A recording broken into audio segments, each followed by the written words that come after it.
How to download songs on Spotify offline listening. Let's not waste any more time and head right to it. Before we head to the video, make sure to hit the subscribe button as it helps the channel grow because our channel is really small. Now let's head to the video. Let's open Spotify. Once you open Spotify, you have to select the song that you love or you listen to on a frequent note and you want to download it. Then you have to click on the three dots up on the top right. Once you click on the three dots, you'll find multiple options here, but you have to click on add to playlist. Here it's showing add to other playlist because I have already added it to the playlist.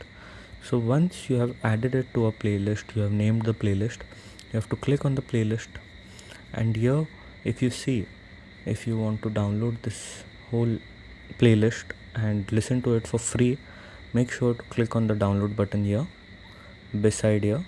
Once you click on it, it will ask you two options, either explore premium or stay on Spotify for free.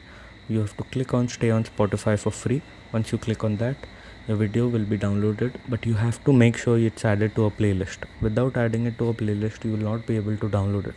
So make sure it's added to a playlist and then download the whole playlist, and automatically you will have a downloaded song that you want to hear offline. If this video helped, make sure to leave a like and please don't forget to subscribe because it really helps the channel grow.